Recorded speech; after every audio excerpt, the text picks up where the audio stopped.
온 천지가 눈이 부시게 아름답습니다. 여기 서울 근교 어디 나가보고 싶으신 분들은 강화의 아마 전등사 주변만 한번 돌아보셔도 참 눈이 호강을 할 것 같습니다. 전등사 뒤쪽에 정족산 사고가 있죠. 그 앞마당에 가면 목련이 정말 눈이 시리게 활짝 피인 데다가 그 옆에 쪽에 홍매화에 무슨 이팝나무 그리고 진달래, 개나리 온통 어우러져 펴 있는데 정말 그렇게 아름다울 수가 없습니다. 한번 기분적으로 한번 해보시면 좋을 때 같습니다. 온 천지의 벚꽃은 뭐 지금 경기 수도권까지 이제 전부 지천이지요. 양양 쪽에 낙산사 주변에 벚꽃이 기가 막히게 좋았는데 불이 나고 난 뒤에는 지금 이 계절이 어떨지 제가 그걸 가보질 못했습니다. 한번 찾아가 볼 작정입니다. 이렇게 아름다운 금수강산, 그 속에 사는 사람들의 모습도 그렇게 좀 아름다웠으면 하는 염원, 평생의 염원입니다. 채널 24K 하석영의 단도직입. 오늘은 이렇게 아름다운 풍광 속에서 또 별로 아름답지 못한 얘기 또 해야 되겠습니다. 대한민국 국회가 요새 아주 정말 새로운 모습을 새록새록 끝없이 보여주고 있습니다. 정권이 교체가 된다니까 정권이 교체되는 그 사이 요 틈새를 파고들어서 국회가 우리가 그럼 한번 일을 해보지 이래서 정말 여태까지 대한민국 국민들이 본 적이 없는 아마 세계 국민들도 본 적이 없는 그런 신상품을 지금 내놓고 이것이 전국을 흔들고 있습니다. 이런 말 이런 추기하고 저는 좋아하지 않습니다만 뭐 검수완박이라는 이런 신상품이지요. 사실은 이 내용을 들여다보면 국회 독재라고 하는 신상품이라고 말할 수 있겠는데 요즘 더불어민주당이 검수완박이 나라를 구하는 정책인 것처럼 지금 이제 온 국가를 뒤흔들고 있습니다. 이 주제를 가지고. 현재 국회의 절대다수당을 점령하고 있는 이 더불어민주당. 그들은 말만 꺼내면 자신들이 이 나라의 민주주의를 수호해온 대한민국 민주당의 맥을 잇는 중심 세력이다. 이렇게 자임을 하지요. 이승만 정권 당시에 뭐 4.19 혁명으로 결국 집약되는 독재 타도 민주쟁취 이것을 수행해낸 정당이 민주당이었고 그 이후에 얼마든지 참 다르게 해석할 수 있는 그게 어떻게 똑같은 민주당이냐 이럴 수 있는 그런 정치적 변혁을 겪었지만 민주당이란 이름만 갖다 붙이면 다 그때 민주당의 정통성을 자기네가 가지고 있다 이렇게 주장을 하고 있는데 이 정당이 요즘 하는 일이 정말로 이 정당이 민주주의라는 거 생각할 줄이나 아는 그런 정당인가 이런 생각이 드는 짓거리만 지금 계속하고 있는 것 같은데요. 검찰이 자기들 말대로 말을 안 듣는다. 물론 이제 박근혜 정권을 난도질을 해서 정권을 찬탈할 당시에는 검찰이 참 마음에 들었지요. 그런데 이 검찰이 조국이라고 하는 자기의 권력의 핵심 그 세력에 이제 칼날을 들이대기 시작하면서 이 검찰이 이게 정치적 중립성을 지키지 않는다. 이래가지고 이 검찰을 개혁해야 된다. 검찰의 중립성과 독립성을 강화하기 위해서 검찰을 개혁해야 된다. 어떤 식으로? 자기들이 한 일에 대해서는 절대 들여다보지 않는 그런 검찰. 그래야 그 검찰이 정치적 중립성을 갖는다. 이런 주장을 계속 해왔죠.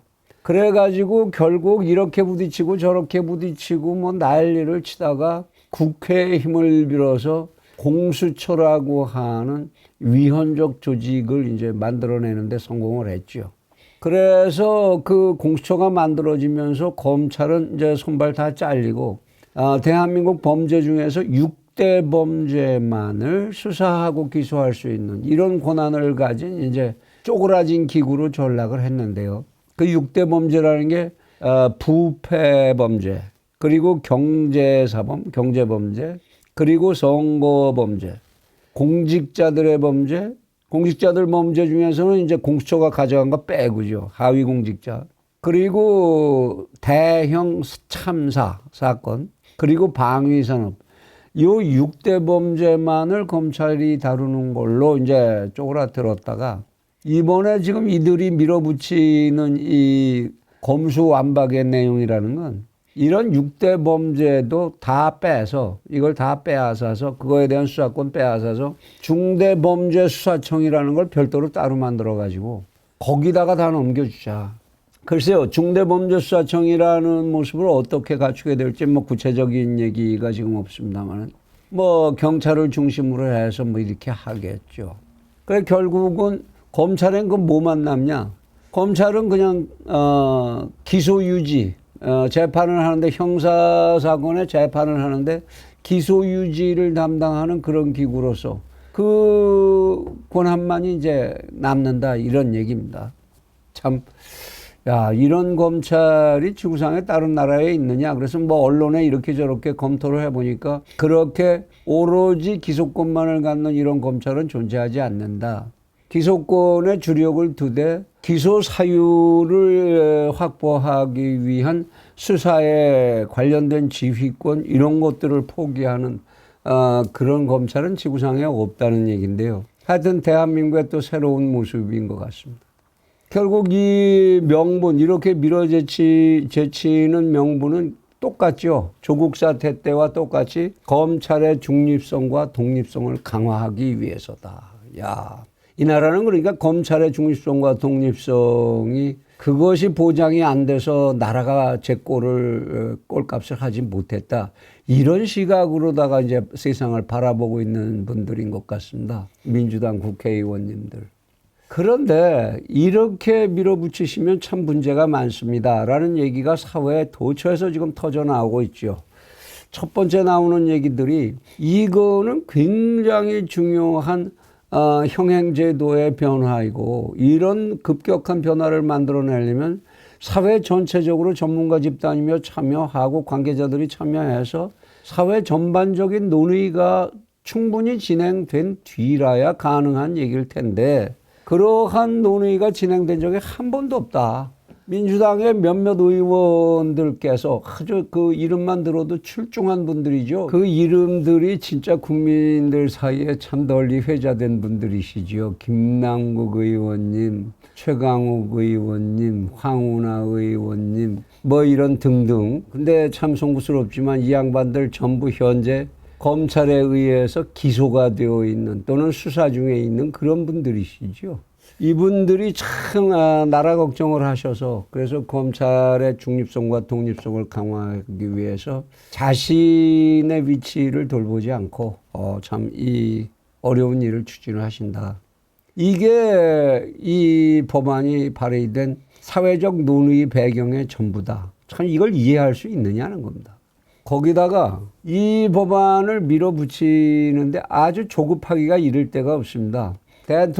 현재 대통령, 문재인 대통령 임기 내에 이거를 국회에서 처리하고 그리고 발효를 시켜야 그래야 이 법이 이제 제대로 자리를 잡을 테니까 빨리 서둘러서 해치우자. 그런데 그렇게 서둘러서 한다는 것, 그것만 봐도 이게 뭘 뜻하는 건지 금방 알겠지만 더 중요한 건 중대범죄수사청이란 걸 만들려면 시간이 한참 걸리게 되니까 법을 통과하고 나서도 중대범죄수사청이 설립되기 전이라고 하더라도 이 6대 범죄에 대한 검찰의 현재 수사권까지를 폐지하는 거를 이거를 법안 속에 집어넣어놨다 이겁니다.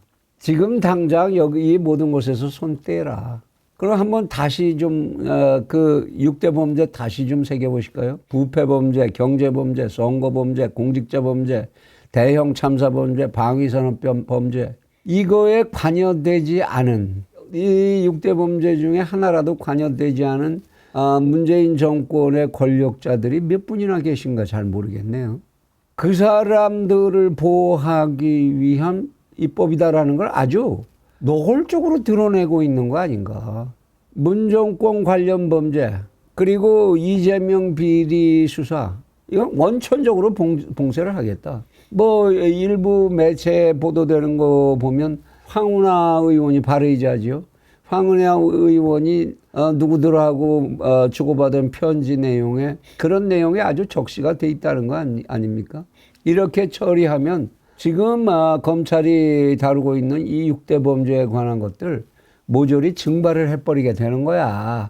이런 사람들이 국회의원입니다. 대한민국에. 일각에서 이런 얘기들도 합니다. 윤석열 차기 대통령은 지금 뭐 큰 걱정 안 해도 될 거다. 검찰이 못한다면 그럼 경찰이 하면 될 거고, 경찰은 어차피 현재 권력에 검찰보다도 더 충성하는 조직 아니냐. 그거 이용해서 하면 어차피 마찬가지지 뭐, 이런 얘기들을 하기도 합니다. 그런데 앞에서도 말씀드렸지만 황운하 의원의 꼼수 계산, 그 이전에 중대범죄수사청이 설치되기 전에 검찰의 수사권 다 뺏어버리면 이 범죄들은 다 증발이 돼버린다. 이런 계산이 숨어 있다는 거. 최소한 뭐 형사시효가 끝나지 않는 한 언젠가 또 다시 할 수는 있겠지만 일단 수사에 공백기가 생긴다는 건 부정할 수가 없겠죠. 그동안에 무슨 짓을 할지도 모르고 증거인멸이면 얼마든지 가능하겠죠. 그런데 여기에 또 하나 채널 24K에서 가지는 의문이 있습니다. 이렇게 검찰의 권력을 다 뺏을 거라면 그럼 기소권은 왜 남겨두냐? 기소권까지 빼앗아 버리고 검찰청을 아예 없애. 그러면 되지 뭘 기소권은 왜 또 남겨두는데? 두 가지 이유겠죠.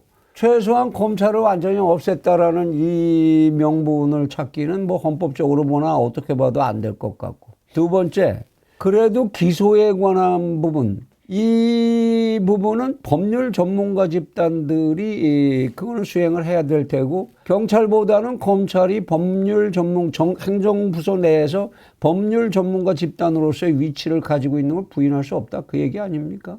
만일 그렇다면 나머지 형사범 또 6대 범죄에 관한 이런 범죄들 그거의 수사는 그러면 법률적 전문성이 떨어지는 경찰 조직이나 별도의 조직이 해도 괜찮다 그런 얘기입니까? 대한민국 국민은 그러니까 검사가 법률 전문가인 검사가 지휘하지 않는 그러한 수사를 받아도 괜찮다 그런 발상이 여기에 들어있다 그런 얘기입니까? 그게 민주당이라는 이름을 가진 정당의 구성원들이 하는 생각입니까? 채널 24K에서 여러 번 소개해드린 적이 있습니다만은 국회의원의 당선이 되고 나면 국회에서 처음 개최되는 국회에서 선서를 해야 됩니다. 국회의원의 선서를. 국회법 제 24조에 있는 내용이죠.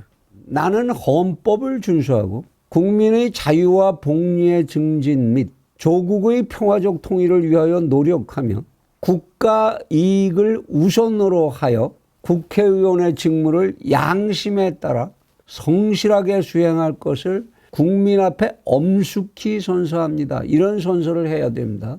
그러면 지금 이러한 검수완박 이 법령을 이렇게 열심히 골몰해서 추진하는 분들은 자신들의 그 행위가 국민의 자유와 복리를 증진시키고 국가의 이익을 우선하는 행위가 되며 그래서 국회의원의 직무를 양심에 따라서 성실히 수행하는 것으로 본다 그 얘기가 되는 거죠.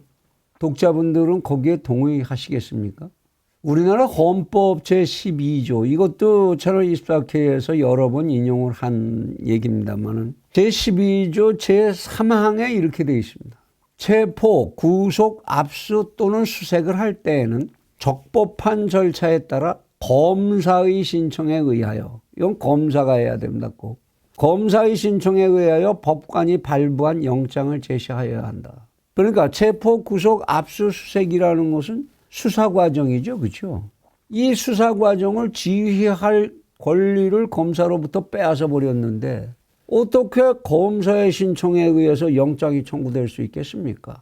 사건 수사한 거 아무것도 모르는 검사가 그럼 영장 청구해서 그래서 검사는 앉아서 경찰관이 이거 이렇게 영장 청구해 주세요. 그럼 알았어. 그래서 법관한테 영장 받아서 경찰한테 넘겨주는 이 역할만 하면 된다 그 얘기입니까? 도대체 수사라는 범위가 무엇이라고 생각을 하고 있는 겁니까? 이 국회의원들께서는. 체포, 구속, 압수수색. 이거는 다 수사의 범위 안에 있는 일입니다. 근데 그거를 검사의 지휘도 받지 않고 경찰이 마음대로 해서 경찰이 다 됐어. 이거 그냥 영장 받을 필요 없이 끝내. 이러면 그냥 끝내도 되고 검사는 이제 거기서 이거 영장 받아주세요. 그러면 이 심부름만 하면 되고 그런 검찰을 만들겠다. 그것이 헌법에서 얘기하고 국회의원 선서에서 얘기하는 국익에 기여하는 행위다. 이렇게 본다 그 얘기죠. 이런 짓을 하는 집단들이 또 새로 구성되는 정부의 국무위원들에 대해서 청문회를 아주 혹독하게 하겠다고 벼르고 나선 거죠. 그리고 그 청문회를 하겠다는 원칙으로 내세운 게 뭡니까? 자기들이 진작에 그냥 염을 해갖고 멀리 갖다 내다버렸던 7대 원칙이라는 거죠. 재산 증식이라든지 무슨 이거의 위법성 또는 주민등록법상의 위법성, 위장전입 같은 거 이런 거죠. 이런 거 7대 범죄식이나 만들어 놓고 이거에 저촉하면 절대 거기 하나만 돼도 절대로 장관 못 된다. 그러더니 나중에 보니까는 거기에 저촉이 돼야만 장관이 될 자격이 있다라는 얘기를 잘못 말했던 건가? 아니면 우리가 잘못 알아들었던 건가? 그런 생각을 하게 만들어 놓고서 이제 와서는 이제 그 원칙을 적용을 해서 한번 혼 좀 나봐 이러고 벼르고 있죠. 참 이제 입법 독재라는 지구상의 어떤 독재 국가에서도 그런 말은 없었는데요. 독재 괴수가 하나 있으면 그 밑에서 입법 조직은 있으나 마나 하고 거기에 쫓아가는 거니까 그런 말이 필요 없었을 수도 있겠습니다만은. 이 나라에서는 이제 괴수도 없어진 상태에서 입법부가 독재를 하겠다. 틈새 독재를.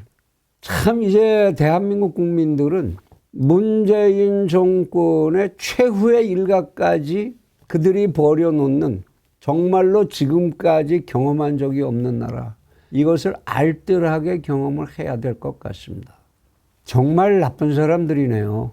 위헌성이고 이런 법률적인 얘기를 할 가치도 없을 만큼 당신들도 솔직히 인격을 가진 인간이냐? 라고 물어야 할 지경까지 이르른 그들이 지금 대한민국 국회를 장악하고 국회의원이라는 어마어마한 권력을 휘두르고 있다. 대한민국 국민들, 나의 단 한 번의 투표의 실수가 그 경박함이 어떻게 나의 불행으로 돌아오게 되는지 그 결과를 뼈저리게 느껴봐야 하는, 반성해 봐야 하는 그런 시간이 아닌가 싶습니다. 윤석열 정부 요새 참 둘러싼 세력들이 언론부터 시작해서 수없이 많은 세력들이 미사 요구를 쏟아부으면서 이제 또 길들이기를 하려고 그러는데 그런 미사 요구에 현혹되고 거기에 전전긍긍 끌려다닐 그럴 때가 아닙니다. 지금은 거의 완전할 정도에까지 붕괴될 지경에 이르렀던 대한민국의 사회, 그 국가의 질서, 그것을 혁명을 치른다는 각오로 다시 세워야 하는 그런 시점이라는 시대 상황의 인식을 명백히 해주길 바랍니다. 지금은 만사태평인 시대에 해탈한 것 같이 뇌까릴 수 있는 그러한 생산성 없는 언어들, 그것에 매달려 가야 할 그런 시간이 아닙니다. 적어도 대한민국에서는.